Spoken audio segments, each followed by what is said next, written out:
नमस्कार दोस्तों। तो आज क्वेश्चन नंबर हमारे पास क्या है, फिफ्थ। तो स्टार्ट करते हैं क्वेश्चन नंबर फिफ्थ। क्वेश्चन है the wavelength of the first Balmer line of hydrogen is 656 nanometer. तो बाल्मर लाइन कब होती है हम जानते हैं। अब जैसे ये हमारे पास suppose n is equal to 1 है, n इज इक्वल टू 2 है, n इज इक्वल टू 3 है, ये n इज इक्वल टू 4 है। तो जो सेकंड सेल में आती है कहाँ से, 3 से आ सकता है, 4 से आ सकता है। तो फर्स्ट बाल्मर लाइन पूछ रहा है तो पहली बाल्मर लाइन यही होगी, 3 से किस में आएगी, 2 में। ठीक है। तो उसने जो फर्स्ट बाल्मर लाइन है उसका वेवलेंथ हमें हाइड्रोजन का केस दे रखा है, तो कितनी दे रखी है, 656 nanometre. The wavelength of the corresponding line for a hydrogenic atom which Z is equal to 6। तो यहाँ पे देखो जेड इज इक्वल टू 1 होगा हाइड्रोजन के लिए। एक एटम है, सेम हमसे बाल्मर लाइन पूछ रहा है क्वेश्चन मार्क, और उस एटम के लिए ना हाइड्रोजनिक एटम है लेकिन उसमें जेड का वैल्यू कितना है, 6 है। समझ में आया। और उसका न्यूक्लियर मास दे रखा है। तो बहुत ज़्यादा सिंपल क्वेश्चन है। तो क्वेश्चन को हम अपने स्टार्ट करते हैं। ठीक है। तो देखो हमारे पास देखो है क्या, हम फॉर्मूला क्या होता है वेवलेंथ का, यही तो होता है हमारे पास, जेड स्क्वायर 1 अपॉन में n1 स्क्वायर माइनस 1 अपॉन में n2 स्क्वायर। समझ में आया। तो कहाँ से कहाँ तक आना, 3 से 2 में आएगी। तो हाइड्रोजन का केस हमें दे रखा है ना, समझ में आया मैं क्या कह रहा हूँ। तो हाइड्रोजन का केस हमें दे रखा है, हाइड्रोजन का तो खैर वैल्यू सीधा दे रखा है, इसमें कोई दिक्कत नहीं है। तो हम सीधा उस एटम के लिए निकालते हैं। तो उसके लिए आर का वैल्यू रिडरबर्ग कांस्टेंट आर हो जाएगा, ये कितना हो जाएगा, 36 हो जाएगा क्योंकि 6 का स्क्वायर। ठीक है। और 2 में आएगी कहाँ से, 3 से, तीसरे सेल से। तो 1 अपॉन में लैम्डा इज इक्वल टू ये हो जाएगा हमारे पास 36 आर। ठीक है ना, 9 और यहाँ 4 तो ये आ जाएगा 5 बटे में 36। 36 से 36 हमारे पास सीधा कट जाएगा। ठीक है ना, मैंने थोड़ा सा कैलकुलेशन को जल्दी कर दिया। तो हमारे पास कितना आ गया, लैम्डा का वैल्यू 1 अपॉन में 5 आर आ गया। कोई डाउट है यहाँ तक, डाउट होना ही नहीं चाहिए। समझ में आई बात, क्या कहा मैंने, डाउट होना ही नहीं चाहिए। ठीक है। यदि हम हाइड्रोजन की भी बात करें ना तो 1 अपॉन में लैम्डा एच, तो हाइड्रोजन के केस में आर इन्फिनिटी आएगा, जेड का वैल्यू 1 हो जाएगा हमारे पास, ये 1 का स्क्वायर। तो वही है बाल्मर लाइन पूछ रहा है हमसे, फर्स्ट बाल्मर लाइन। तो ये 1 अपॉन में lambda H is equal to R infinity 5 बटे में 36, या मैं कह सकता हूँ हमारे पास इसको 36 बटे में 5 आर इन्फिनिटी। समझ में आ गया, कोई डाउट है। अब ये दो चीज़ आ गए हमसे, तो ये दे रखा है हमसे, हमको ये दे रखा है ना, और हमसे क्या पूछ रहा है, लैम्डा पूछ रहा है। देखो दोनों का यदि मैं रेशियो निकालूँ ना तो लैम्डा अपॉन में लैम्डा एच क्या आएगा, 1 अपॉन में 5 आर। ठीक है। यहाँ हमारे पास लैम्डा एच है ना, lambda H inversely proportional 5 R infinity, ये आ जाएगा 36। दोनों को मैंने डिवाइड कर लिया, 5 से 5 कट गया मेरे पास।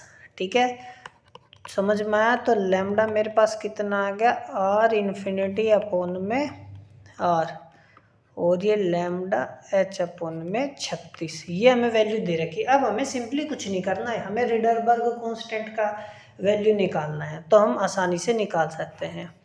ठीक है। अब देखो रिडरबर्ग कांस्टेंट क्या होता है, डायरेक्टली प्रोपोर्शनल होता है रिड्यूस्ड मास के, है ना। तो देखो सीधी सी बात है, आर इन्फिनिटी का केस डायरेक्टली प्रोपोर्शनल हो जाएगा मास ऑफ इलेक्ट्रॉन के, है ना। और जो एटम है उसका रेडियो डायरेक्टली प्रोपोर्शनल होगा इसके। और ये आप भली भांति जानते हो कि मैंने पिछली क्लास में भी क्वेश्चन कराया, नहीं शायद, हाँ कराया होगा, है ना। ये चीज़ आपको हमेशा याद रखनी है ना। हाँ शायद फर्स्ट या सेकंड क्वेश्चन होगा, उसमें ये एक्चुअली बता रखा है चीज़ कैसे है। ठीक है।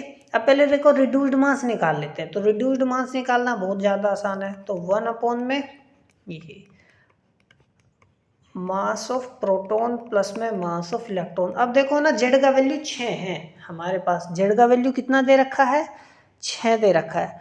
तो वो जो हमारे पास एटम है ना, वो उसमें 6 प्रोटॉन होंगे ना, और वो 6 प्रोटॉन है। अरे हाइड्रोजनिक एटम ही तो है, तो एक इलेक्ट्रॉन ही होगा। तो इनके बीच में तो इलेक्ट्रोस्टैटिक फोर्स ऑफ अट्रैक्शन होगा जिसकी वजह से रिजोल्व करेगा। तो हम रिड्यूस्ड मास हम क्या करेंगे, इन दोनों क्वांटिटी का ही तो लेंगे, 6 प्रोटॉन का और 1 इलेक्ट्रॉन का। तो यहाँ पे 6 प्रोटॉन आ जाएगा। और ये समझ में आया या नहीं है? तो जिसकी वजह से मेरे पास रिड्यूस्ड मास जो होगा, रिड्यूस्ड मास मेरे पास आएगा 6 mp, ये m मास ऑफ इलेक्ट्रॉन, ये 6 mp plus mass of electron. समझ में आ गई बात? ठीक है। और ये हम जानते हैं ये होता है 1836 टाइम्स मास ऑफ इलेक्ट्रॉन, एक मास ऑफ इलेक्ट्रॉन यहाँ था। तो हम सिंपली इसको लिख देते हैं, है ना, प्लस, और ये सिंपली मास ऑफ इलेक्ट्रॉन। ठीक है ना। तो हमारे पास देखो कितना आएगा, 6 × 1836 मास ऑफ इलेक्ट्रॉन। अब देखो इसको ऐड करेंगे तो आ जाएगा 11,016 है ना, 11017 मास ये आएगा, इसे काट दिया तो ये चीज़ मेरे पास आ गई। अब यदि ध्यान से आप देखो ना तो मैं इसे रिड्यूस्ड मास इधर लिया हूँ ना नीचे, है ना, ये क्वांटिटी मैं कहाँ लिया हूँ, यहाँ नीचे लिया हूँ। तो मैं क्या लिख सकता हूँ, यही तो लिख सकता हूँ, 6 × 1836 अपॉन में 11017। ठीक है। तो यदि आप देखो यही तो मेरे पास, इसी को तो मैं क्या लिखूंगा, R अपॉन में R infinity is equal to 6 × में 1836 अपॉन में 11017। अब इसी क्वांटिटी को हम यहाँ लिखेंगे। ठीक है ना। तो R इन्फिनिटी को हम क्या लिखे, इसको 11017 अपॉन में 6 × 1836, R इन्फिनिटी ऊपर है ना, और ये हम अब 6 × 10⁻⁻⁹ और हमने यहाँ क्या लिख लिया 36। समझ में आ गई बात या नहीं आई? ठीक है। तो ये है, तो आप इस सारी चीज़ों को कैलकुलेट कर लेना। ठीक है ना। कैलकुलेशन नहीं मैं करा रहा, इतना आप कर सकते हो। तो हमारे पास आंसर आएगा 18.2 नैनोमीटर। तो आपको कंसेप्ट समझना है, कंसेप्ट क्या है। आप हो सकता है बहुत से बच्चों को देखो ये चीज़ समझ में ना आए हो, तो मैं फिर भी देखो इस चीज़ को एक बार बता देता हूँ। ठीक है ना। अब तो देखो 18.2 नैनोमीटर है, तो क्वेश्चन का आंसर क्या होगा, तो पहला ही हमारा क्या हो जाएगा, आंसर हो जाएगा 18.2 नैनोमीटर। तो मैं आपको बता दूं कि देखो जो रिडरबर्ग कांस्टेंट होता है ना, वो होता है हमारे पास mass of electron R infinity ये होता है 8h³ ε0² c क्यूब है।